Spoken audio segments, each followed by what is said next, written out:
we're there. But today I would like to talk a little bit more about gene-environment interactions. So for those who were not there yesterday, I'm an associate professor from Leiden University in the Netherlands, and I work at the Department of Clinical Child and Adolescent Studies, where we are with about 40 people studying children with neurodevelopmental problems. And we have this one particular research group on studying sex chromosome trisomies with a couple of researchers and PhD students. So my background is in neuropsychology. I'm sorry to duplicate some slides. Just going to briefly go over them. My background is in neuropsychology, a PhD also in psychiatry. But actually I don't do clinical work. It's quite unique in the Netherlands that you can have a PhD in psychiatry, but you're not trained as a medical doctor. So I do a lot of teaching, about 60% of my time, and then also spend, which is my favorite part, 40% on research, doing research. So these are a couple of pictures of our lab, where we have the families come in and study the children. But I do have a lot of collaborations with the outpatient clinic, where we also see families, where the clinicians also see a lot of families, children with X and Y chromosome variations. So we have done a couple studies. We've been studying developmental course of children with sex chromosome trisomies for some time now. We've seen about 60 adults with XXY, about 60 boys with XXY, and recently this is a study that I got funding for, was a project where we followed up 60 boys and girls with an extra X chromosome. So it's always been a kind of mix of prenatal, children that were followed up prenatally, but also including referred cases from clinics. So having this extra X chromosome is thought to influence your development and thinking about visible aspects of development. That's also has impact on brain development, as Dr. Resman also explained us this morning, affecting or influencing how information processing is done in the brain and how we behave. So we know that about 75% of the research is focused on the physical and medical issues, and that's why we are more focused on identifying strengths and difficulties in psychological development and understanding the underlying mechanisms of psychological development. So focusing on why do children develop emotional and behavioral difficulties if they do. So the question that is often studied by researchers, including myself, is thinking about to what degree and how does having an extra X chromosome influence brain development, cognitive development, behavioral development. But the research question that is not so often studied is how environment comes to play.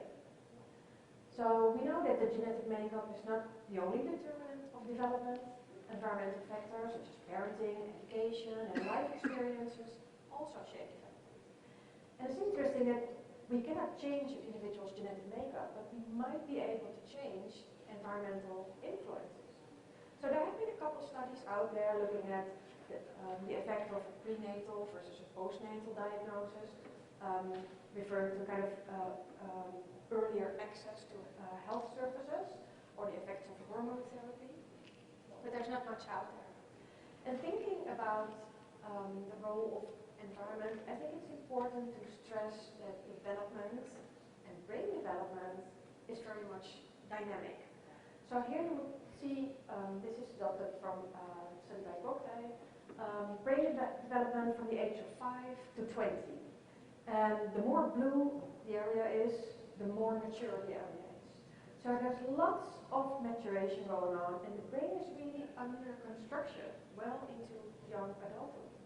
And it means that there is this risk for vulnerability factors to come into play over this course of development, but maybe also opportunities to positively shape development.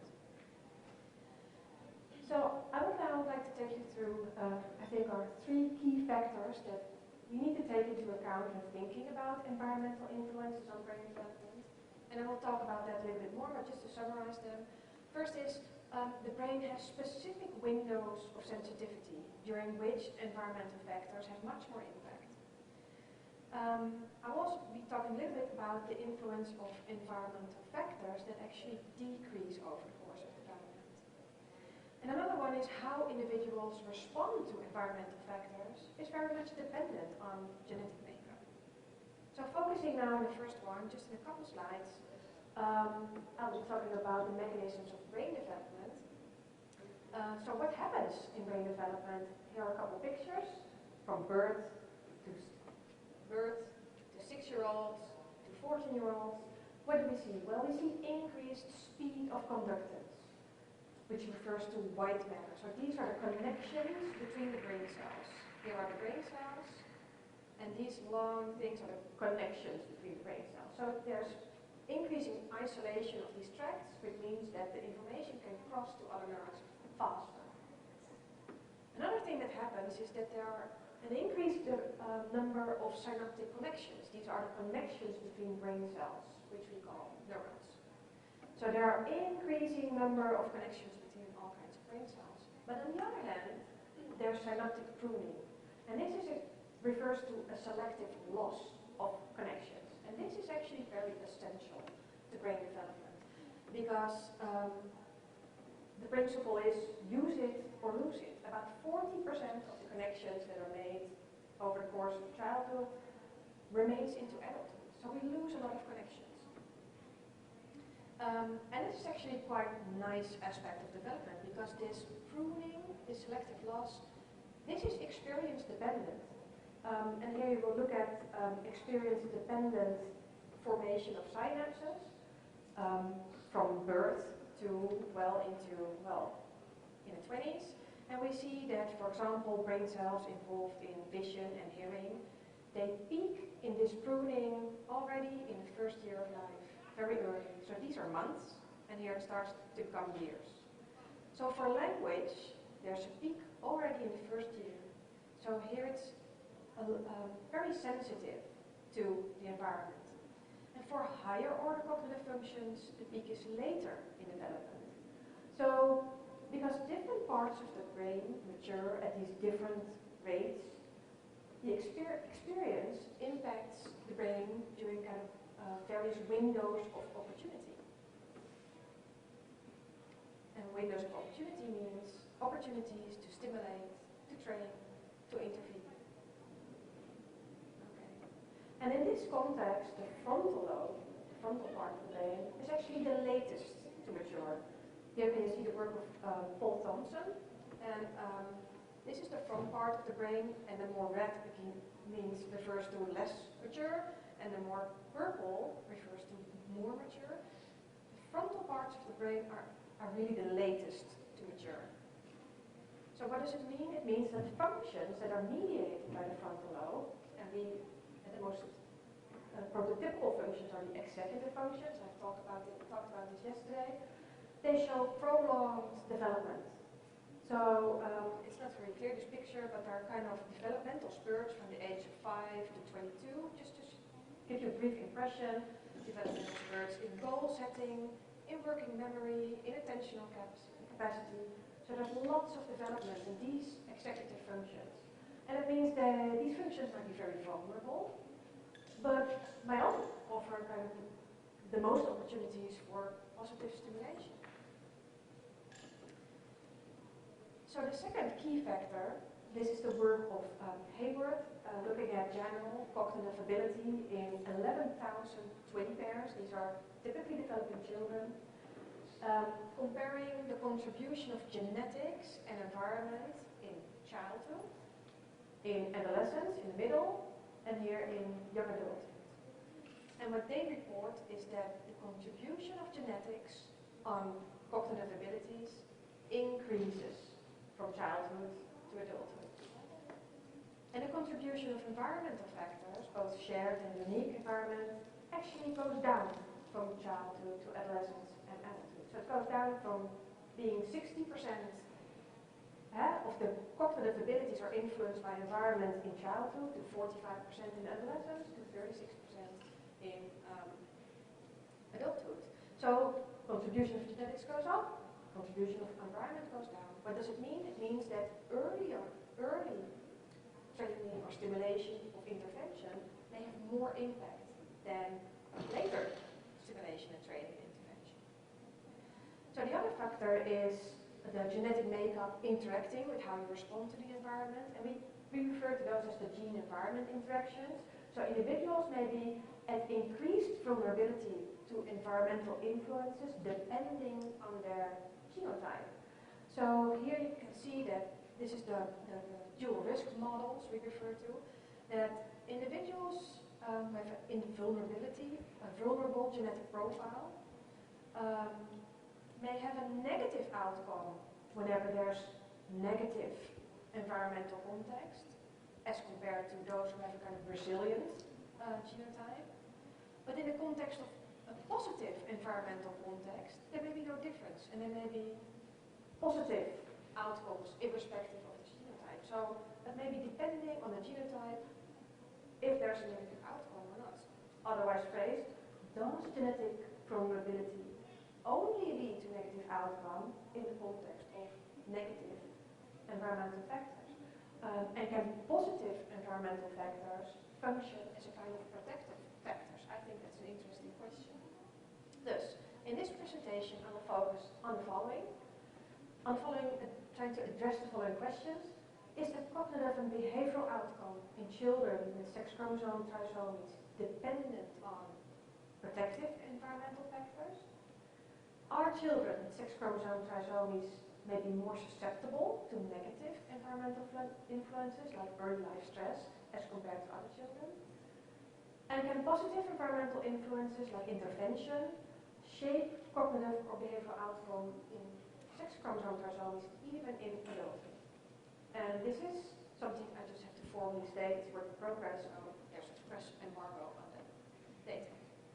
Okay, the first question, is cognitive behavioral outcome dependent on protective environmental factors? And I will be talking about socioeconomic status, and this actually refers to the individual's access to economic and social resources, as well as the benefits that come from these resources, and is most often measured by educational attainment, income, or occupation.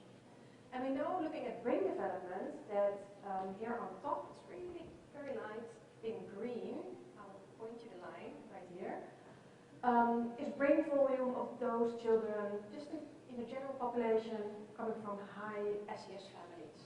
And in the middle from mid-SES families, and here in blue from the low SES families. So brain development is influenced by socioeconomic status. And we also know from the literature that socioeconomic status accounts for approximately 20% of the variance in childhood IQ.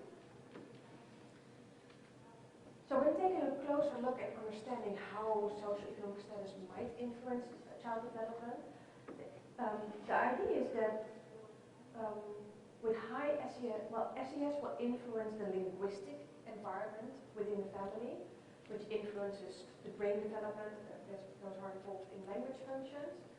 And it might also influence stress in the family or in the environment of the child, influencing the brain in terms of the hippocampus, which is important for memory, the amygdala, which is important for social-emotional processing, and the prefrontal cortex involved in cognitive control, self-regulation, and the executive function. So this is just coming from the literature.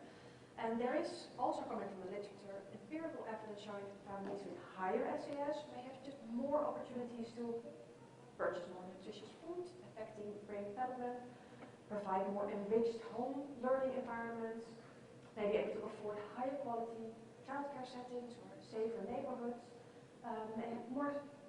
may be able to spend more time with their children or expose their children to more varied and complex language, or engage in activities that promote social-emotional development. So this is what the literature says. Okay, so we did this collaborative international study. I worked with Carolson and Gross-Krauss, and we thought, okay, we should compare cognitive and behavioral outcome in children with XXY, because these were the populations we were able to compare across two very different populations. So here are the groups. We had like 35 boys with XXY from the USA and 44 boys with XXY from the Netherlands, and they're actually very similar in age, 11.8 years. But the groups were very different in terms of socioeconomic status. which was a large effect size. I will show you a bit more in the next slide. And we had some instruments like the childhood behavior checklist, which is parental report, and we also looked at cognitive functioning of the children with the Amsterdam neuropsychological test battery. So we had identical measures, and we were very conservative in our comparisons.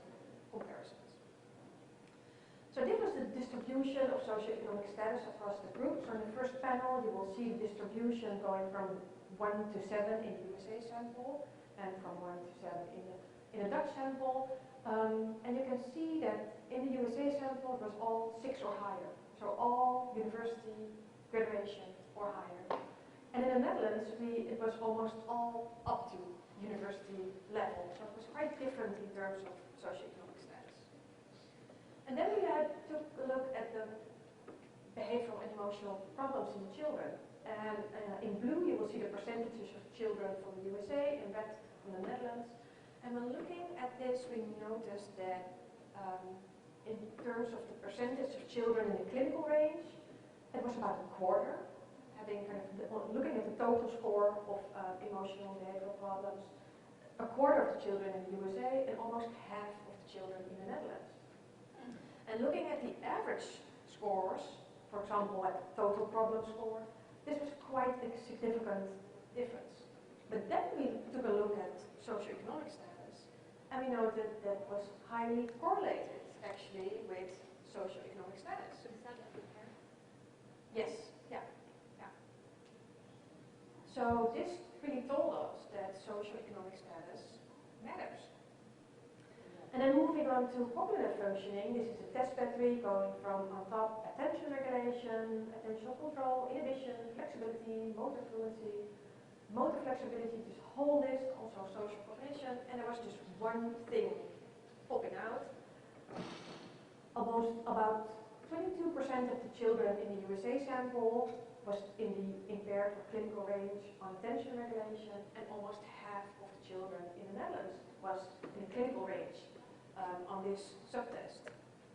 And when looking at the correlations with SES, this was also the subtest, attention regulation, it was highly correlated with socioeconomic status, and also highly correlated or predictive of emotional and behavioral difficulties.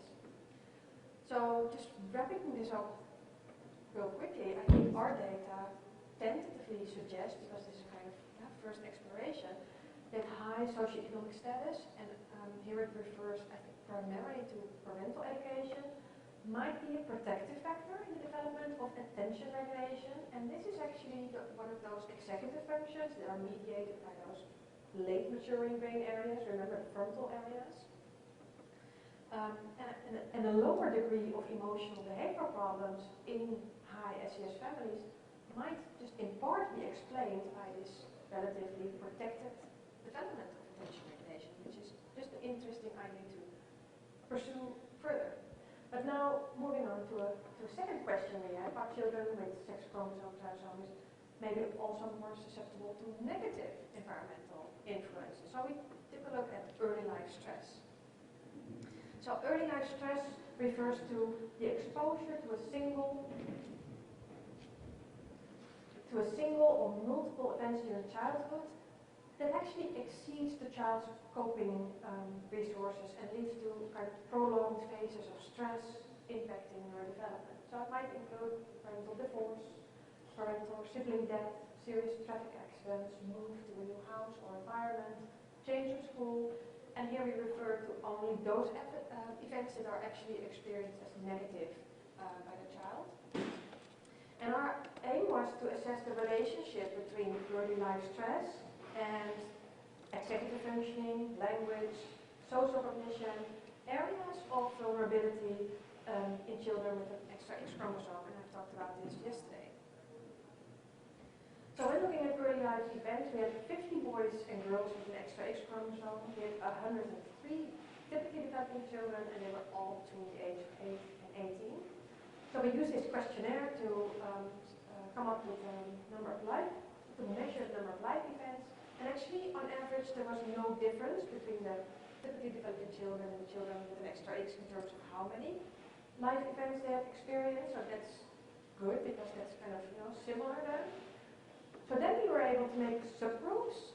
So within the typically developing group and within the extra X group, we cluster children who had 0, 1, or 2 negative life events, which was the low early life stress group. And we also identified the high early life stress group. So children who experienced 3 or more negative life events. Okay. So here you can just see some numbers showing you that in the control group, which was about 103,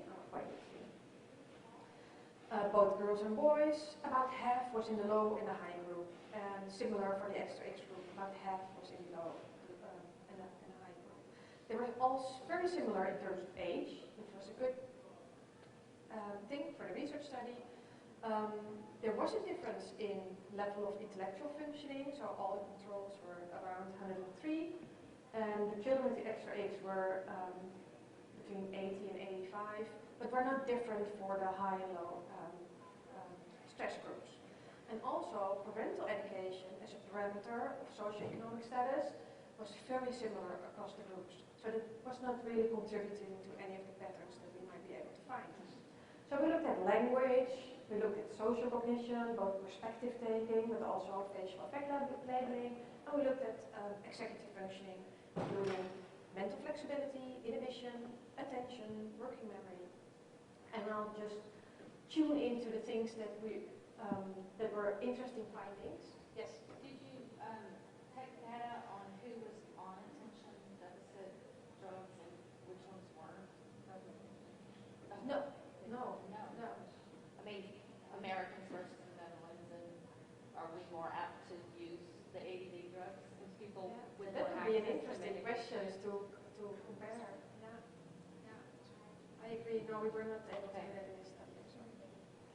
So looking at mental flexibility, which refers to the ability to move freely from one activity to the other, to tolerate change and to alternate your attention, this is what we found.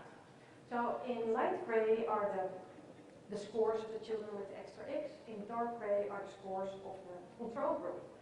And what we found was that early life stress matters.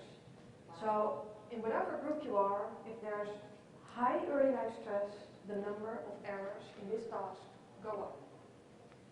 So we also found that within this extra X group, actually the more stressful life events there were, the more difficulties there were in mental flexibility, so it was correlated, suggesting altogether that the extra X group had more problems in mental flexibility whenever there is high early life stress, similar to other children. I mean, children are vulnerable, so also children with an extra X.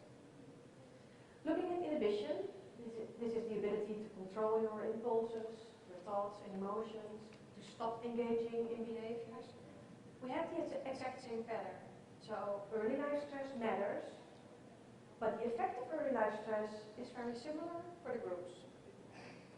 And also within the extra X group, the more stressful life events there were, the more difficulties in inhibition we saw.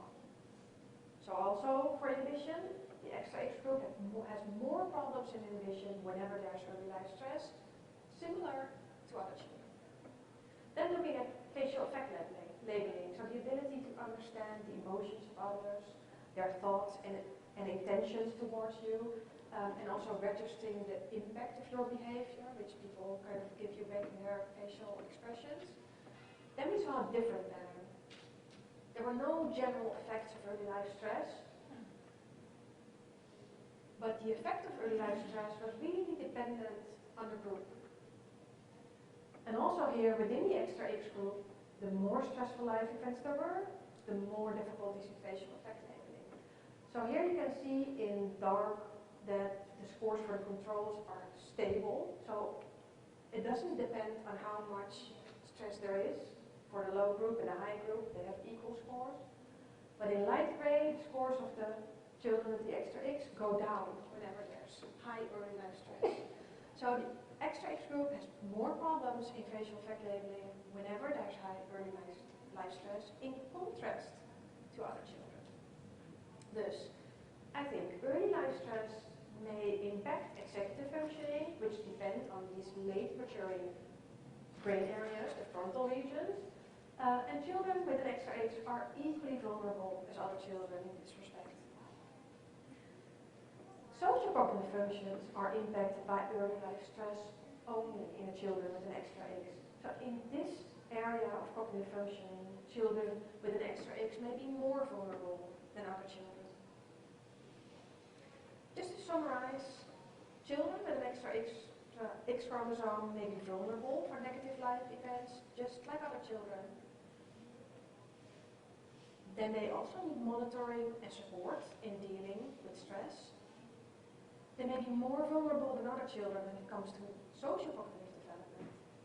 And I think because of the reported tendency to kind of show social withdrawal, I think caregivers should be aware of social isolation as a response to stress, because whenever there's social isolation, there may be kind of reduced opportunities for social learning experiences, and also maybe more compromising social cognitive development, and it's kind of a downward spiral that you don't want, or that would you like to prevent as much as possible.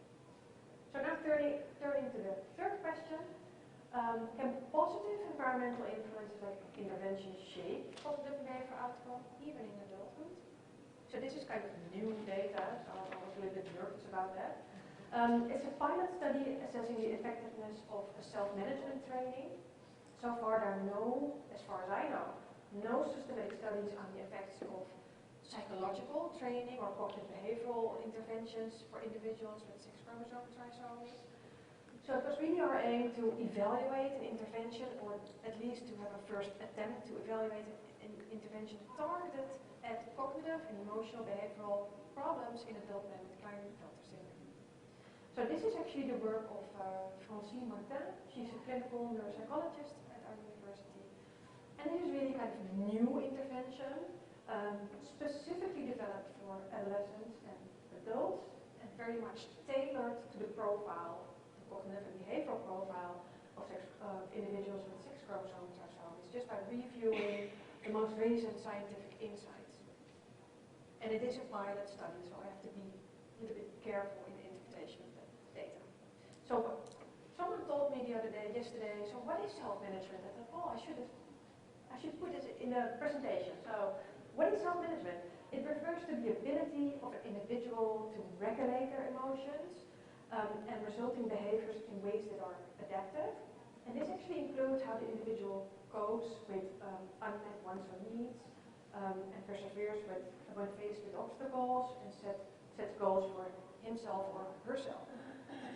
So what were the goals of the self-management training? Well, actually to diminish distress in social context, to diminish feelings of depression and anxiety, to diminish feelings of being overwhelmed. And on the other hand, to promote acceptation of having and living with XXY, to promote self-consciousness and awareness of your own strengths and challenges, to promote coping skills, self-confidence, emotion regulation skills, and hopefully social adaptation. So what was the therapeutic setting? How to achieve these goals? Well, things that we thought were important were having psychoeducation included. I will just talk a little bit more about this later on. Setting personal goals, also focusing on insight, so analysis of your own neuropsychological strengths and weaknesses, reflecting your everyday functioning. So actually we're working on individual ID cards, so what's my profile of strengths and weaknesses kind of summarized in an ID card. Skills and strategy training for coping with social and emotional difficulties. We also included exercises involving mindfulness and relaxation, and we also paid attention to transfer to daily life, so with weekly exercises and a workbook. So there were, for 5 months or so, there was 10 sessions, so every other week there was a session, and it was 90 minutes per session. And the groups were, it was in a group setting, about 4 to 8 participants per group, chaired by a licensed clinical neuropsychologist and experienced group therapist. So, of course, we didn't want to just, come up with, or we wanted to have kind of solid theoretical foundation for the things we did in an intervention like this. So we very much relied on this model. It's the social model from Miriam Beauchamp and Vicky Anderson. And they have identified, just from reviewing the literature in general, a couple of areas, that are important for social adaptation, including attention executive, communication, social-emotional, and they have worked it out in this paper for us to identify areas that we should include in the training. So we came up with 10 sessions. The first one was introduction and about learning targets. Then we had a session about information processing in social context. Then about attention and emotions in social context. The following one was about inhibition and emotion. Also flexibility and planning. And then we had a session on working memory. We also included a parent and partner session, followed by 2 individual learning target sessions, and then summarized and evaluation. So the session structure was a bit like this. So first it started out with a summary and evaluation of the previous session. Then there was a part on psychoeducation. So what is actually important for successful management? So to gain some insight in things that are really involved in managing yourself. Then we talked about awareness. So what are in terms of all the things that are important, what are my strengths and weaknesses? Then some practical assignments, also to make the transfer to daily life, so to be able to actually sign up. Sign me up. As soon as it's published, I will be able to, get some more information or to transfer it to other clinics, but we really first have to publish it. What's so exciting about your presentation is that we're not just focused on the medical aspect of the child. It is not just endocrinology. Yeah. Thank you. Well, that is really one of our aims, to be able to make sure that part This is what we're screaming at the IEP meetings. These are the things that, yeah, this is awesome. Thank you. Yeah. So we also had take-home assignments and exercises. So, okay, what is your plan for the next week? What are situations that we can come up with kind of things to how to anticipate that, or to solve things, or to just prepare yourself. And then we always ended with mindfulness and relaxation exercises, and also to learn how to do that in daily life. So whenever you're overwhelmed or whenever you become too stressed, what are the things that you can do to be more relaxed? Okay, I'm sorry, I should have used these. Okay, so participants, it was really just a small group, but I wanted to not wait for the bigger group before sharing this information. So we had 16 adult men with XXY who were attending the outpatient clinic. So these were men that were actively seeking help. It's important to realize that. They're all 16 to 56-year-olds, and all men except 2 were using testosterone supplements, and their IQ was between 77 and 123, on average 96. Just to give you the profile on average of the group, so what were the emotional behavioral difficulties that they were struggling with, and this is actually a questionnaire that parents or partners fill in. So about 20% of the adults had overall were in the clinical range in terms of emotional behavioral problems, and most had internalizing problems, 46%. 30% reported on anxiety, depression, withdrawal behavior, somatic complaints, and attention problems was also about half of the group scoring in the clinical range. Okay. So whenever talking about intervention, I think it's important to also talk about effects in terms of how much effect does it have. Not only does it have an effect, but also how much effect there is. So for that reason, we have the ability to calculate effect sizes, which actually is always expressed in how much difference between the mean score, or just the baseline score, and another score. So here it means that if an effect size of 2 means that the score has shifted 2 standard deviations. That's really a lot. So when someone has a mean score, would be here, and then after the intervention, it would be either on this side or that side. So that's a big difference. You're just in another, classification in terms of whether it's mild or severe or clinical. Okay. So evaluating effectiveness. I will start with behavioral data, with behavior questionnaires and pre-test and post-test. And we actually wanted to ask participants themselves, so the subjective experience in terms of self-report, and at the same time have those same measures evaluated by partners or parents. So in terms of emotional behavior problems, there was, in terms of self-report, we had a questionnaire and the executive questionnaire with them for informants, so to say. We also looked at autism-like behaviors. I just used the term because that's what the questionnaire is, it's called the autism questionnaire, but it actually refers to all kinds of behaviors. And then we also looked at social skills. So in blue are the data from self-report, so subjective evaluations, and in yellow those of the partners or the parents. So actually the men reported significantly lower overall behavioral emotional problems. So it went from 65 to 61. This effect size, it was 0.3, which is a kind of small to medium effect size. Anxiety, depression dropped from 67 to 62, but it was a more medium effect size. And then looking at the informant reports, we saw that scores dropped in terms of total score. And then these are medium to large effect sizes. For internalizing, scores dropped, which refers to anxiety, depression, and also externalizing scores dropped. And this refers to, here I separated some subscales out, the loss of emotional control. So that's what we refer to as aggressive behaviors. So whenever you're overwhelmed and you respond, and you lose control of your emotions, you might respond in terms of aggressive behavior. That dropped. Rule-breaking behaviors also related to that dropped, and attention problems dropped.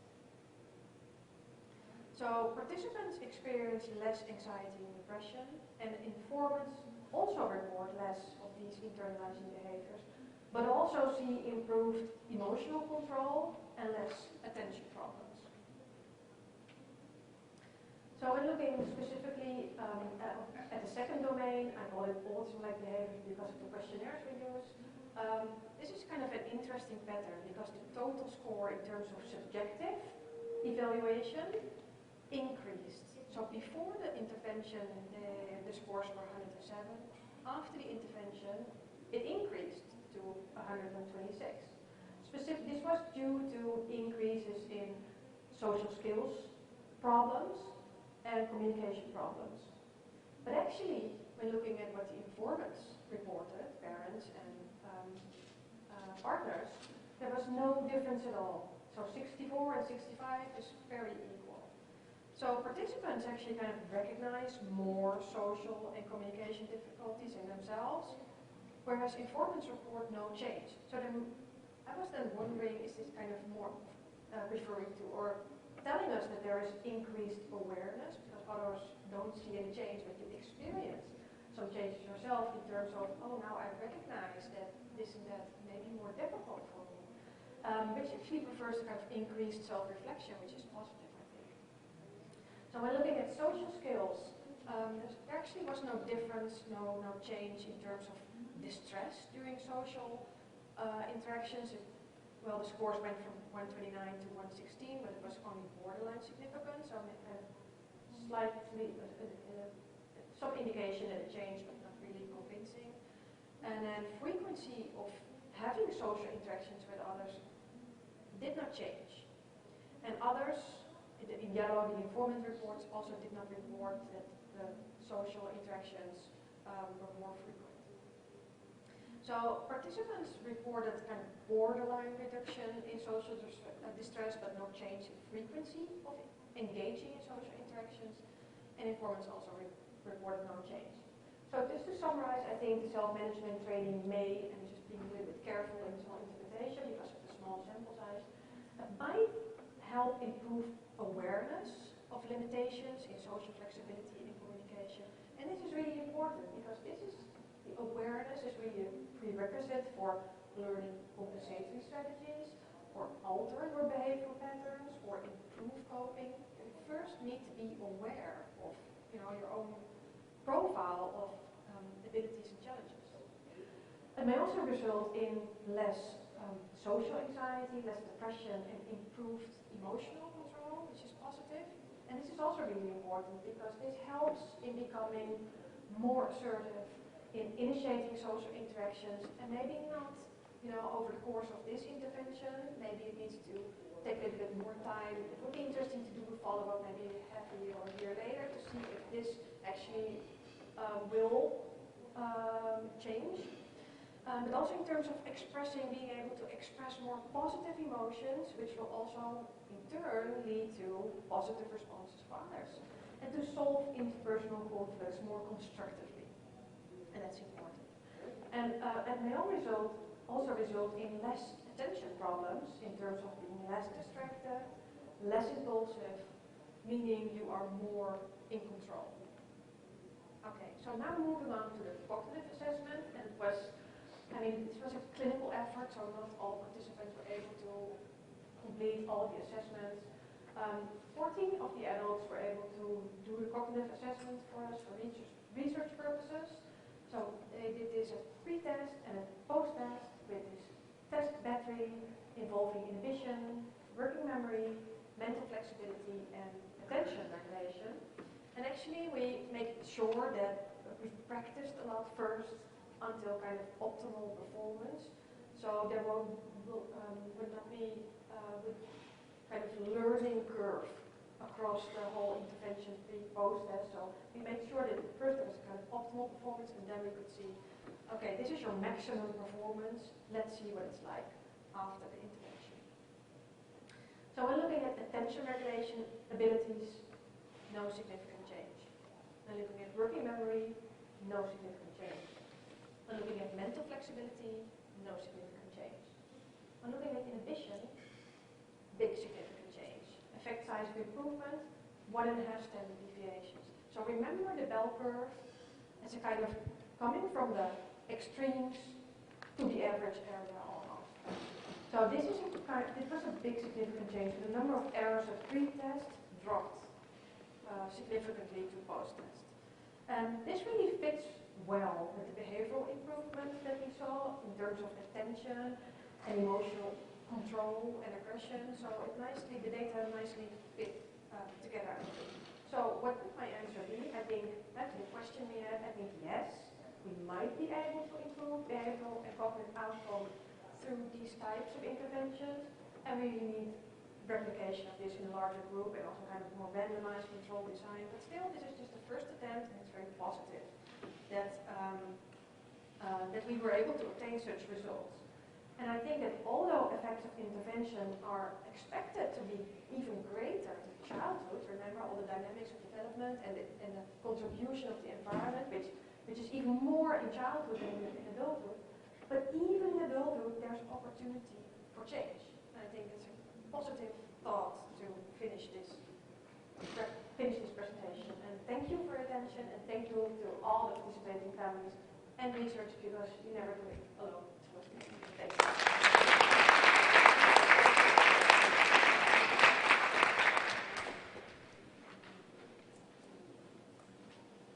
Yes?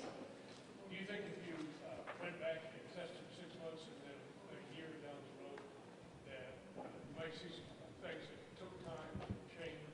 Yeah, we often see that in interventions like this, that some things just need time before things change.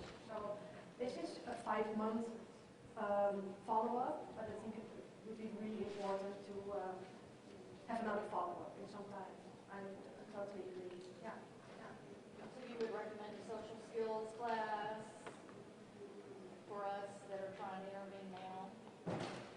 Yeah, What I would. other recommendations, neuropsych eval? Yeah, I would for sure would recommend neuropsychological evaluation. What else? I think that's Because that will pinpoint for an individual child. like cognitive behavior therapy. and there are lots of things out there already that might fit really well. I mean, this is kind of to see, okay, can we come up with something tailored? It's very targeted. Very targeted, but I mean, there are lots of things out there that maybe target, you know, this aspect of the profile, or that aspect of the profile, or so that might be able to work really well. Finding the right therapist to get it. Yeah. And actually, we're now kind of moving forward with assessing interventions in young children. We're now, at the end of the year, we'll be seeing children between the age of 3 and 6 to just look at some interventions that are already out there and easily accessible for parents, just to see if it has effect. Although it has not been developed explicitly for this group, it is important to evaluate because, you know, why waste all our money and time to develop Is it easily accessible in the back? More so. I wouldn't know. Yeah. In the back?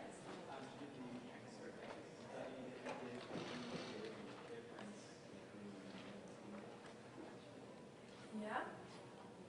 Well, could you repeat the question again? Sorry. In the extra study, Yeah. did you look at any gender difference? Yeah, there wasn't. There were no differences between the boys and the girls. Yeah, but this is kind of typical for the children that we have seen at Leiden University. That whatever I look at, there does not all the parameters that we have assessed. There doesn't seem to be any real differences between the boys and girls, but I'm not sure how that is representative for, you know, other groups and other populations that are in the US. Or there was just one thing that we found was that information processing, the speed of information processing is just slightly lower in the girls, but it was just one tiny thing. And in terms of what I presented here, there were no differences for the boys and girls.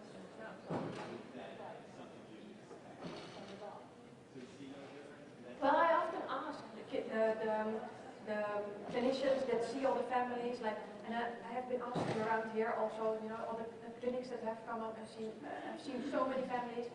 So I was asking Nicole, does this fit with your clinical impression that the boys and the girls may be kind of similar in terms of how they, in terms of the phenotype? So I was talking to her about that, and we kind of agreed that there might be differences if you would look at a girl with trisomy X and a boy with XXY. But these often are also the kind of typical boy-girl differences that you also see in the general population. I mean, boys and girls do differ in some respects. So whenever in a research study, you would be able to see that, you know, boys and girls differ when having an extra X or not. So when looking just at the girl with the trisomy X and XXY, you might misinterpret it as being a kind of different profile, but it's just normal boy-girl differences. That is my personal